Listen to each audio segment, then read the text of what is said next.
Welcome to the 13th episode of EzzTees, your bi-weekly dose of Black love. My name is Ellyn for the E. And my name is Paul for the P. For those tuning in for the first time, we started this podcast to celebrate a milestone in our relationship. 35 years of marriage, friendship, growth, and yes, a little craziness too. Though now it is 37 years. Yippee!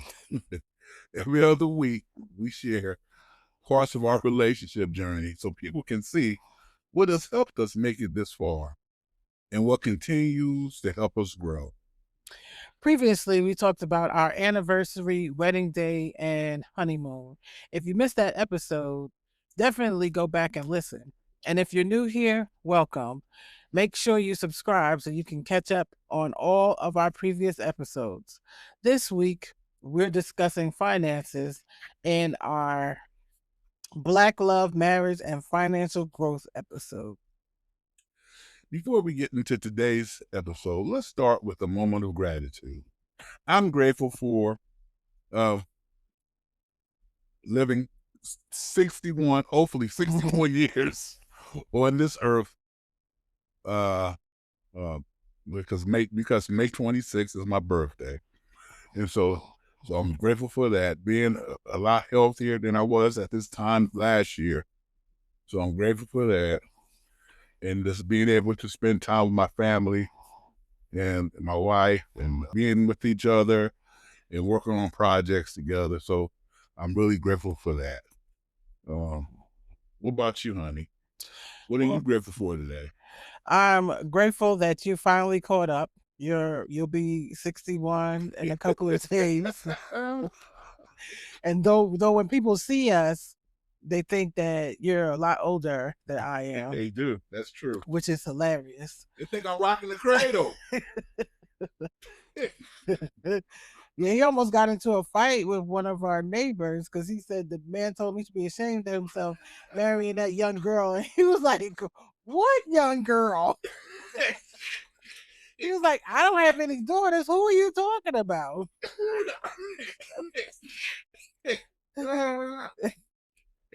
That was about 15 years ago. Yeah, more than that, I think. Yeah.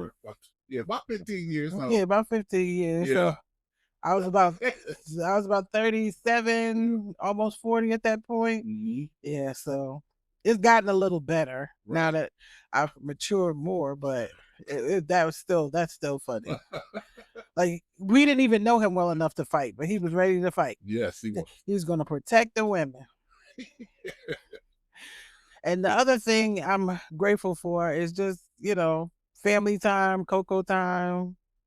And Coco's our son's fiance's little puppy that we've fallen in love with.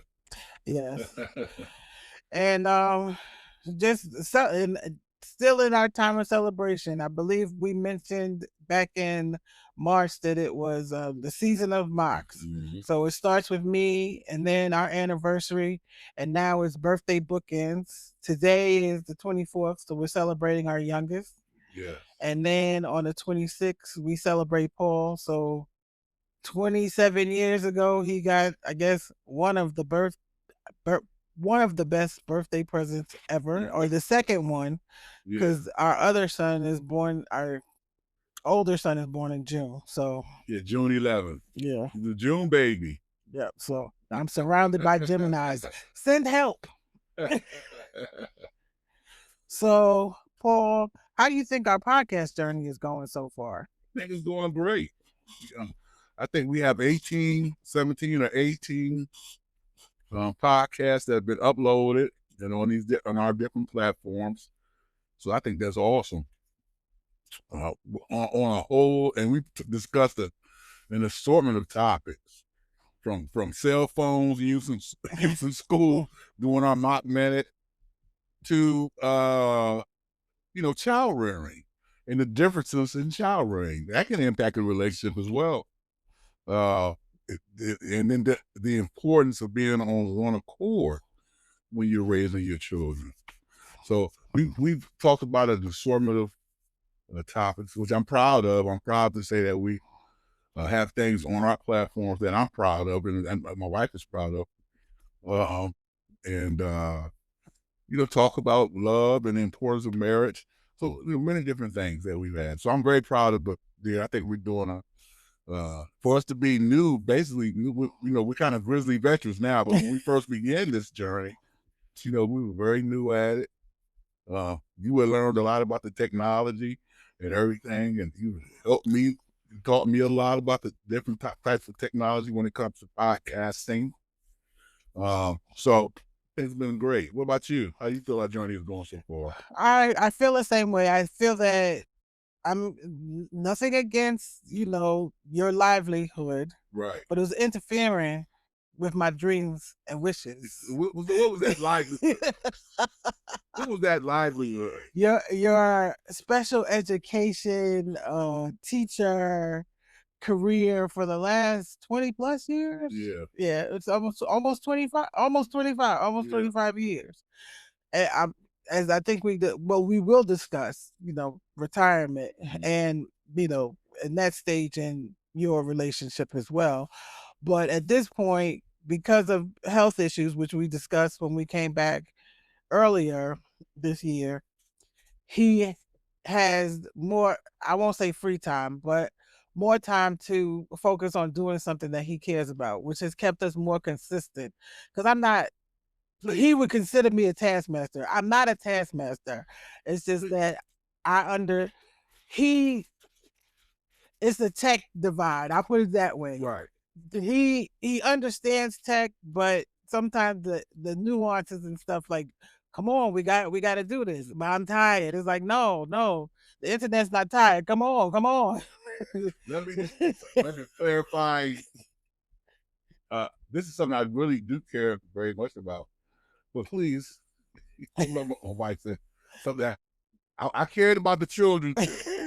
So if there are any parents listening to this podcast, please, I did care about your kids. I care about your children, but I really care about this too.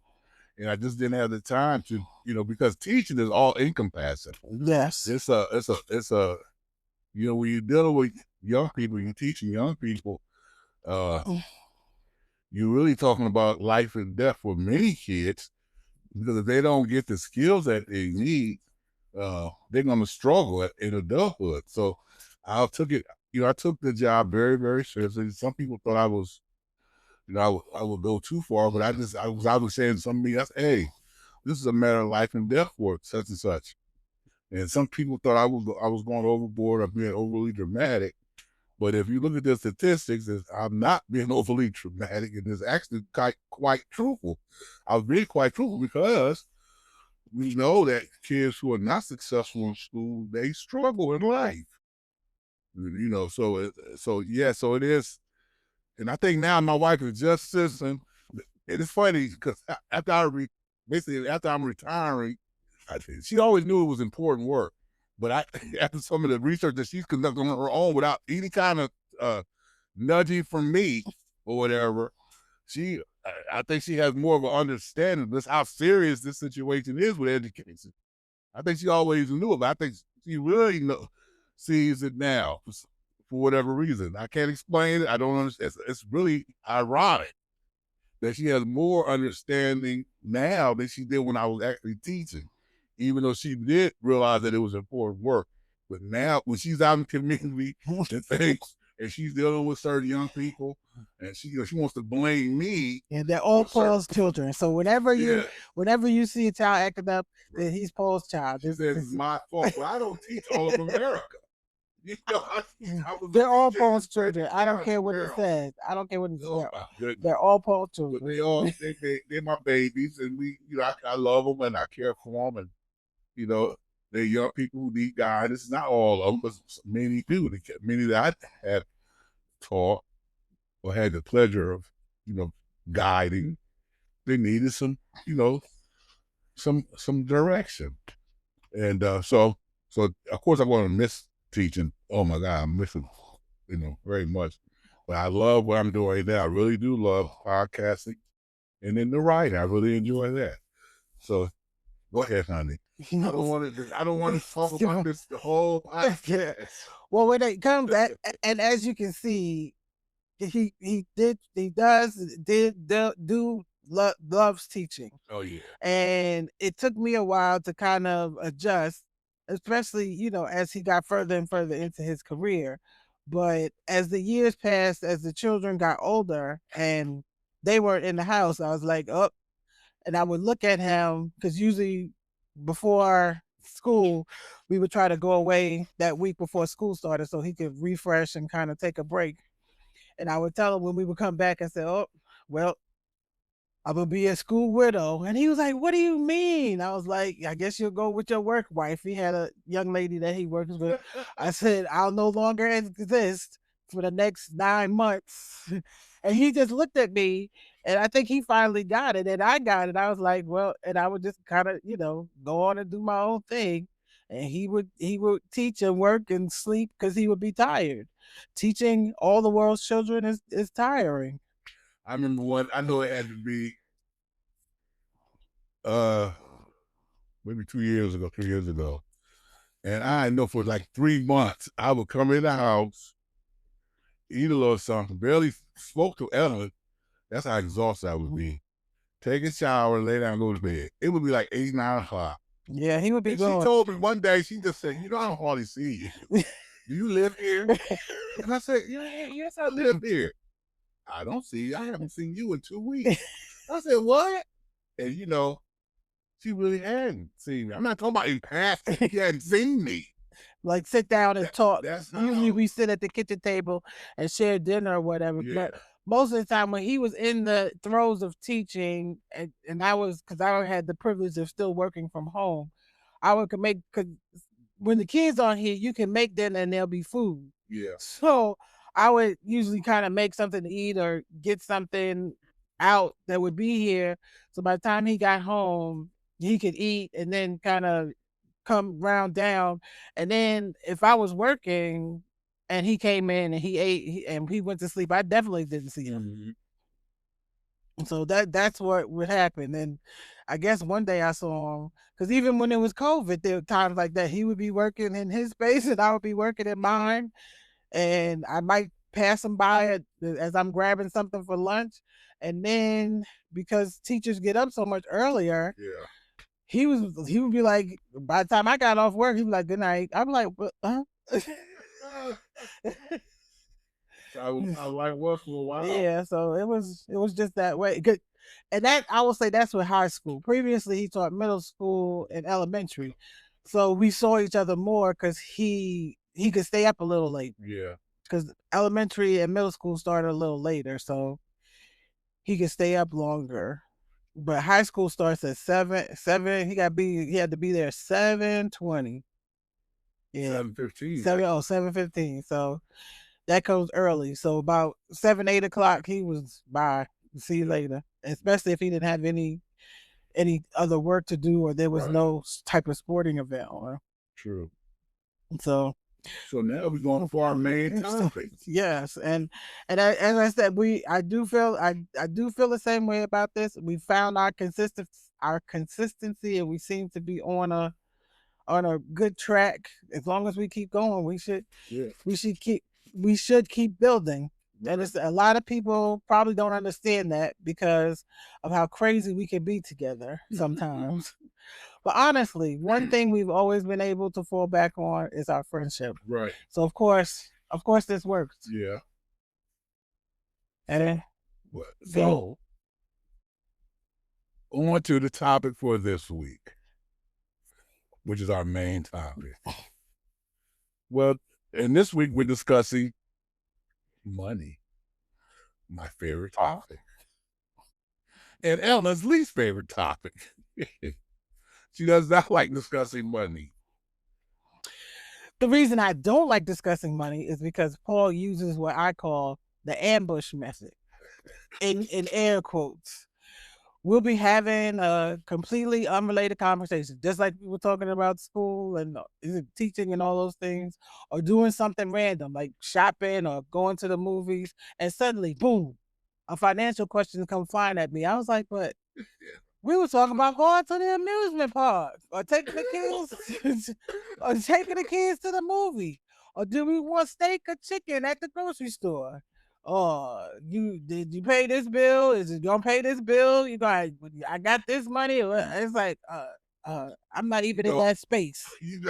It just when it would hit me, that's when I'm asking the question. That's how my brain works. Her brain works differently than mine does. So I would just think about it. I'd be like, oh, did you take care of this? Was this, do you need money for this? And she didn't appreciate it that much. So, but that, I didn't, I didn't think it was anything wrong with it. Because I was like, well, I just need to ask her about it. I don't want to double pay bills, so. So what did you think, dear? And he used to do the same thing with phone calls. I would walk into the room and suddenly he'd say, Ellen's here, and hand me the phone. And I was like, thankfully, after a few awkward conversations, he stopped doing that. Thank goodness. Because all of you listeners out there, y'all, it's like you're not, I mean, he's happy to share the conversation. I mean, it could have been my mother, right, my sister, my cousin, whoever. And as usual, as you're growing up, you hand the phone around. But it's like I'm just coming from outside. I don't want to talk to anybody right now.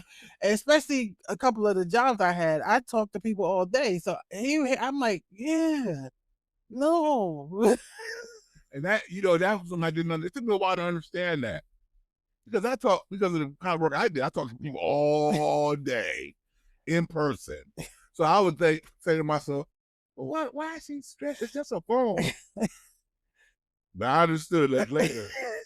It's a phone. But when she started telling me about some of those interactions she was having with people, I said, oh my goodness. Yeah, I thought I had to have the patience of Job. She needed the patience of Job and Moses. I mean, my goodness, some of that stuff she was dealing with. I tried to work towards that. Yeah, he's gotten a lot better now. Yeah. Now he just puts the phone on speaker. Hey, Ellyn walked into the room. But at least when the phone is on speaker, you can say hi, right, and then you can run out. But when somebody hands you the physical phone, you got to talk to them. Yeah. So I will give Paul credit about the finances. If we would have followed some of his financial instincts earlier in our marriage, we probably would be in an even better financial position today. Well, I've always said I only did it because if I didn't bring it up, you would never talk about money. Exactly. That was my game plan. and honestly, that might still be true. After 37 years of marriage, I'm still a work in progress, but life has a way of forcing you to grow. So there's still hope. But seriously, it's amazing we're still standing because money is one of the top reasons couples get divorced. And we've seen those divorces firsthand. There were two situations that really stuck with me from Paul's work experiences. One at the steel plant and another while he was teaching. In both cases, you actually tried to talk the men out of a divorce. I remember you telling me once, if someone running up your credit card makes you feel this way, marriage may not be for you. That's right. Money can create a lot of stress in relationships. But with communication, honesty, and teamwork, it can also become a tool for building stability and a future together. Absolutely.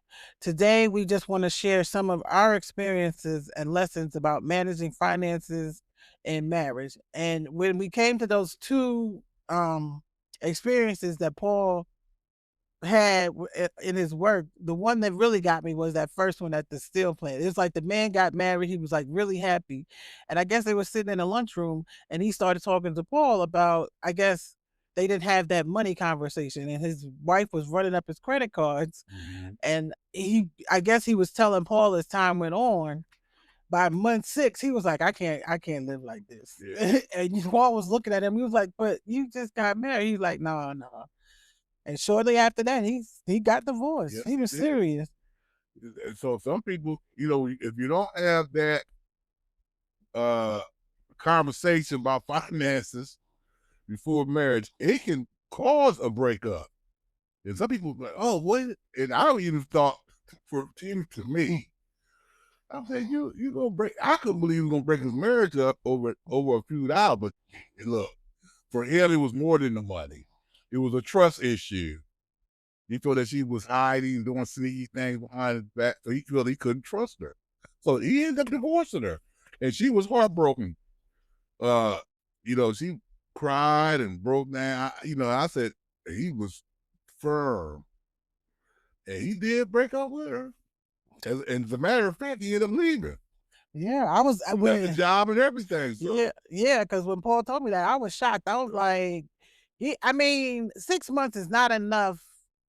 And I guess he didn't understand that. It's not enough for people to come together and start to understand each other. Because at that point that he had been married for 6 months, we had been married almost 30 years at that point. But William was born when you were doing that, so it was about 20-something years. Yeah, 20-something years. He didn't want to hear what I had to say. And that was it for him. Yeah. So for some people, finances are, very depending on their background and what the things they've gone through, and their families have gone through financially. That's a what I call for them. It's a non-negotiable. Once you do something like that, they're not gonna be with you.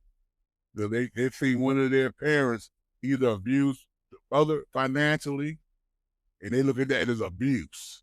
So they won't even do that. See, I don't look at it that way. If that had been the case, we'd have got divorced. Yeah, because sooner than that 6 months. Yeah, because I didn't look at it that way. Plus, turned out we had children, and I look at it. What is the purpose of getting a divorce? We got to work it out, and we got to gain some type of understanding. In order to respond that way to something like that, you have to have a certain amount of maturity, and you have to understand what's important. Because you can always get money, but once that marriage is done, now you got to think about your children. Your kids are now not with you every day. And one thing I've always wanted was to be around my kids every day. I didn't want some other man raising my kids. No. Nor did I want to be in a situation where I had to fight for my kids. Now the mother's not there with them every day. Ella's not with them every day. So we worked it out. You have to say to yourself, how bad do I really love this person? And do I want to stay married to this person? You have to be honest with yourself. Just don't do it for the kids. Yes, the kids play a part, but do you love this person enough to work it out? Yes, and that's really a question that you have to ask yourself. And one of our solutions was, if I spent the house money, which most is because Paul usually worked more consistently than I did, then I had to go find the money to put back the money that I spent. So as long as whatever I did I could cover, we were good. And she had a job, and I told her, I'm not gonna be not somebody that, oh man, you crazy, no. And I let her know. If you mess that money up, whatever, you tell your children why they don't have Christmas. You tell them why they walk instead of riding. I'm not gonna say nothing.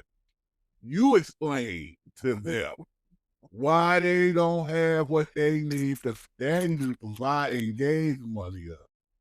Because the kind of hours I had, I didn't have time to run all around paying these bills, and I trusted Ellyn to do that. Now, and I told her, don't come to me if you if you mess the money up. And so we had it was no problem. I had released it. I let it go. The Unity Church is they call it release. And I released it to God. There were a few times I did have to humble myself and be like, yo, I dug a little too deep. I could cover something, but I couldn't cover it all. A couple of times. But what was the lesson? Because we all get a lesson in life. I'm not gonna be going crazy over it. Now, if you want to be stressed out, that's on you, but you understand. Right? And if I got to pay it, you're gonna hear my mouth. And she didn't want to hear that. So, everybody, we all go through obstacles in marriages, right? And I'm not perfect. And why am I? This is another thing I want to say something. Talk about. I'm not perfect. So why do I expect my wife to be perfect? This is why a lot of these marriages end up breaking up. Because everybody expecting their price to be walking on cloud nine. Cloud. They're human. People are human. They're gonna make mistakes. Yeah. And you walking around thinking your spouse is perfect and this and that. Now, I'm not talking about cheating on each other. I'm not talking about that.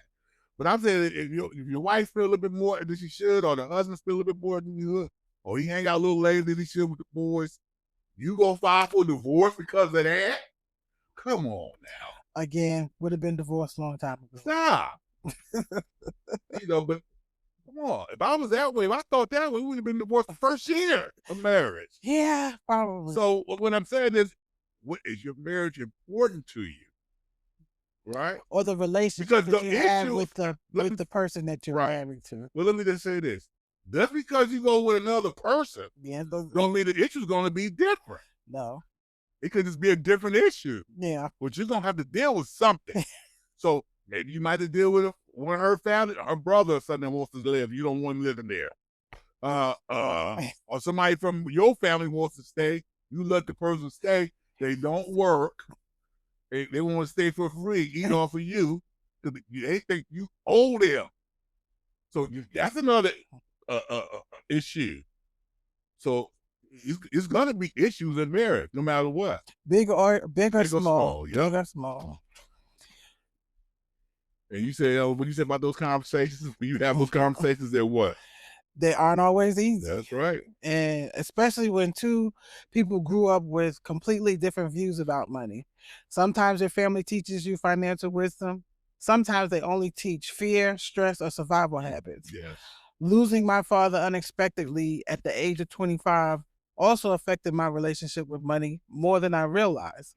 For years, I stayed stuck in certain patterns emotionally and financially. And honestly, I'm only recently starting to fully understand some of those things. Life transitions have a way of forcing reflection. That's why we started making it a habit to sit down weekly.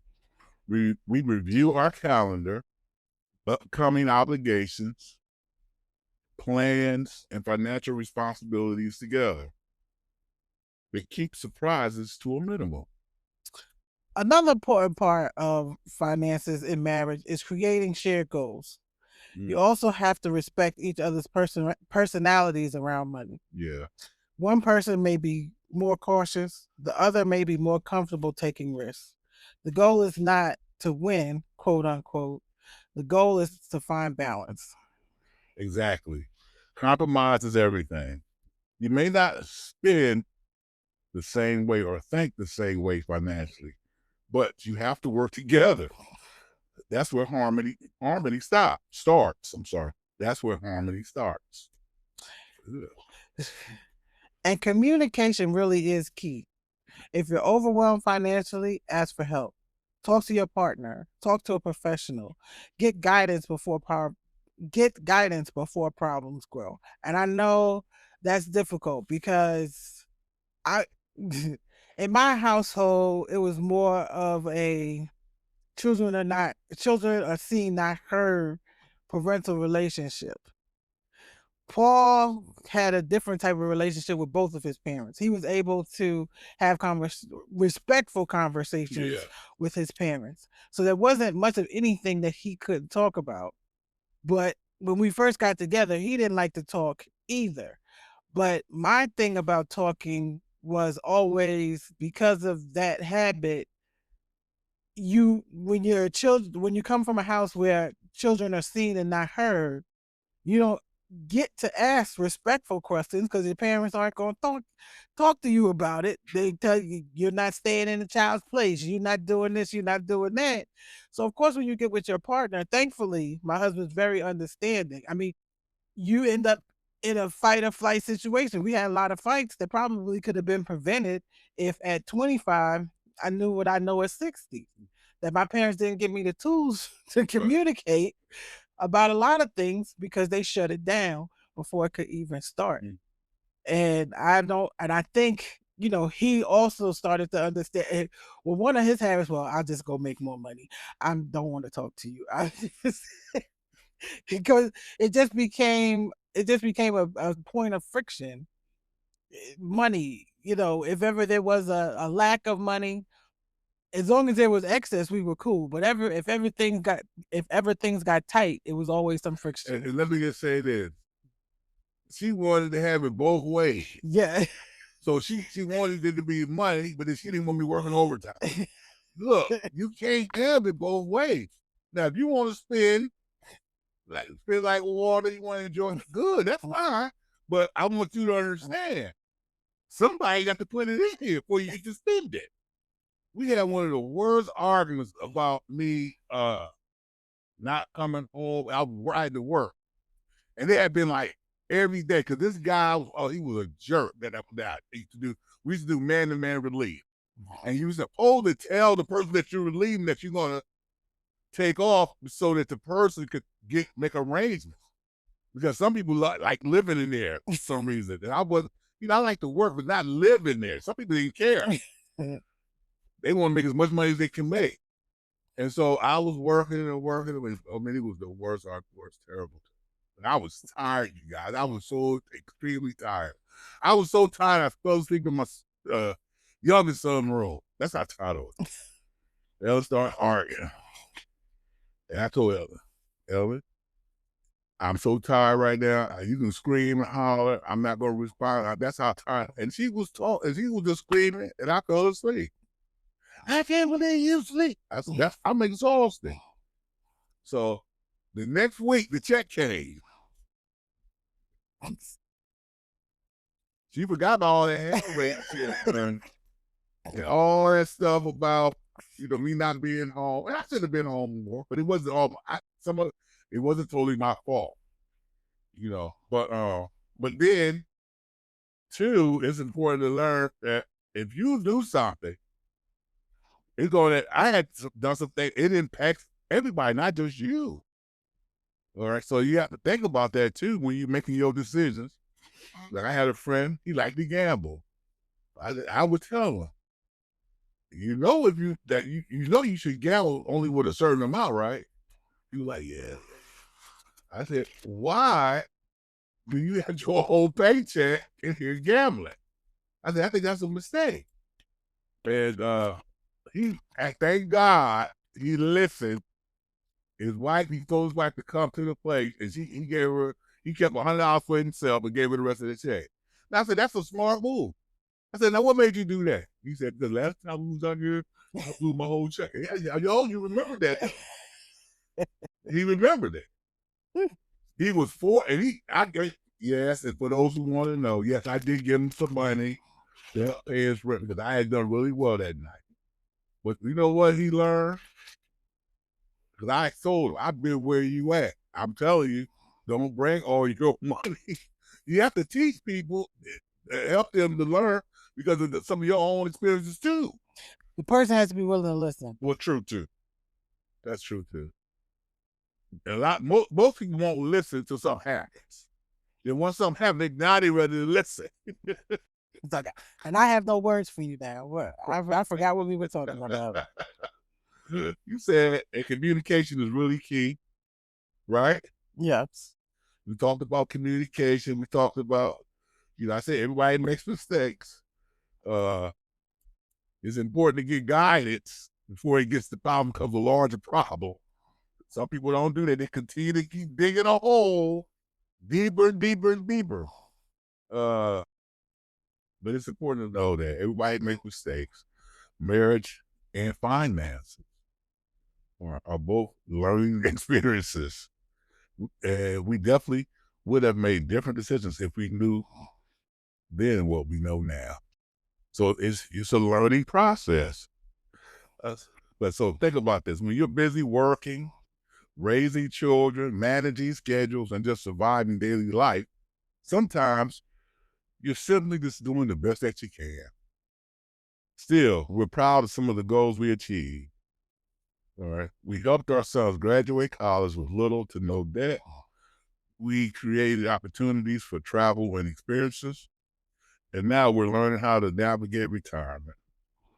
We'll figure it out, one conversation at a time. And this is part about travel and experiences. These are for not just us, but for our children. They were able to go to different places and experience different things. We just thought that was very important. All right. Now, so any final thoughts, Ellyn?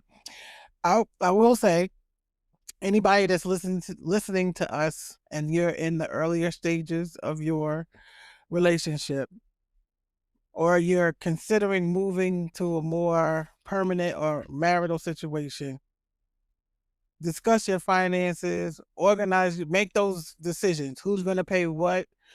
Who's going to do what?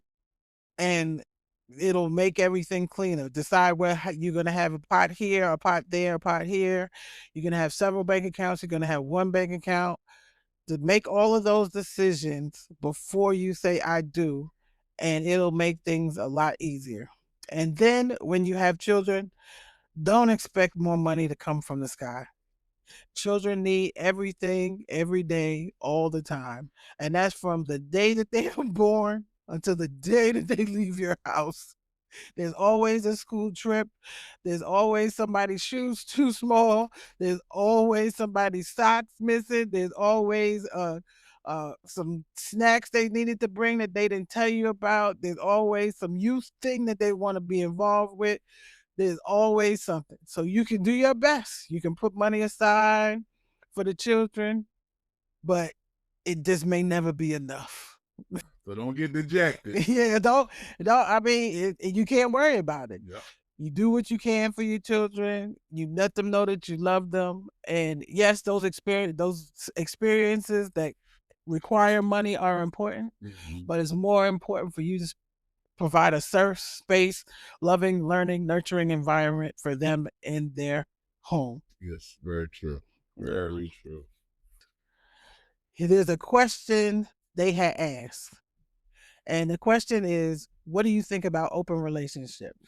And I'm not sure if Paul, I'm not sure if Paul, when it comes to social media, the social media piece, Paul, nobody would believe this, but Paul and I follow like different lines of the social part. I'm like into the, the Hollywood, all that kind of stuff, the gossip and all those things. Paul, unless it's something sports related, he doesn't even hear it. But there's a comedian, Michael Blackson, and his ex-girlfriend ex fiance at this time, Rada. So Michael Blackson is he's African. I'm not sure where he's from. He's either from Ghana or Nigeria. But he says that he can't be faithful to one woman. So he happened to meet this lady, Rada, and I've come to learn, I thought she was Vietnamese, but she's Filipino. And she had been in a long standing, like she got married when she was younger. She has older children. And she met him, and she was picking up what he was putting down because she didn't want to be in another committed situation. She had just gotten out of a long marriage and she was unhappy. So she was like, cool, I can do this open relationship thing.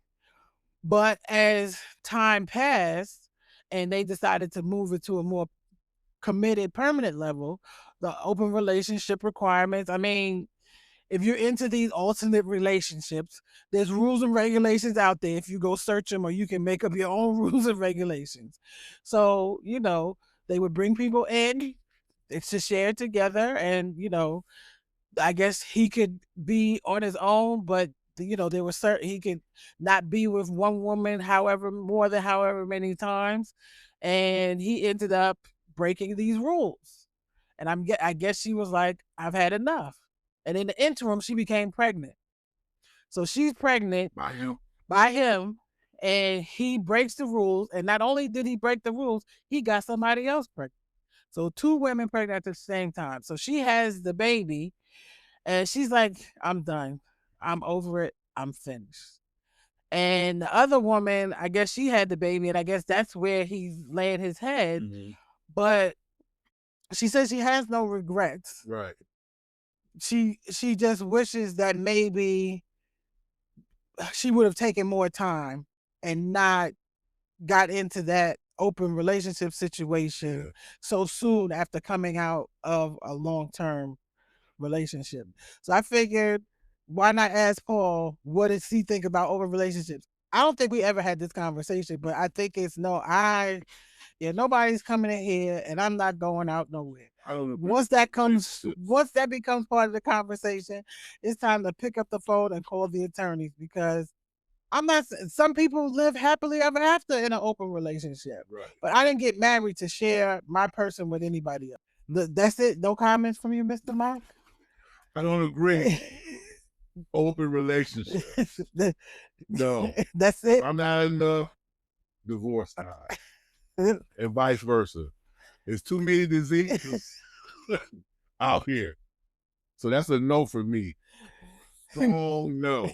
If that's what you want to do, if I'm in a relationship, that's what you want to do, you go right ahead. Don't call me when you get something that you can't get rid of. Because I told you no for me. That's it. All right. And now we're going to introduce our guests that we just. Disclaimer. We are not therapists or financial experts. We're simply sharing lessons from our crazy love story and hoping that something we've learned helps someone else. Shout out to everyone who took a few moments out of their day to listen. We truly appreciate your support and hope something from today's episode encouraged you, challenged you, or helped you reflect. Is there someone in your life who consistently gives more than expected or makes a lasting impact? Take a moment to show them appreciation, whether through your time, encouragement, support, or simply saying thank you. And if you like, share their story with us. You can message us on social media or email us at mockmediagroup4@gmail.com. You can also visit mockmediagroup.com to stay connected with everything happening with the Mocks. If you enjoy this content and would like to support the podcast, you can donate at buymeacoffee.com/Mock Media Group. Your support helps us improve the show, upgrade equipment, and continue creating consistent content. And don't forget to subscribe on your favorite podcast platform so you never miss an episode. Thanks for joining us this week on EzzTees, your bi-weekly dose of Black love. Follow us on Facebook, Instagram, TikTok, and YouTube at Mock Media Group and at EzzTees. Be sure to subscribe, leave a review, and send us your comments or questions to social media or our email, mockmediagroup4@gmail.com.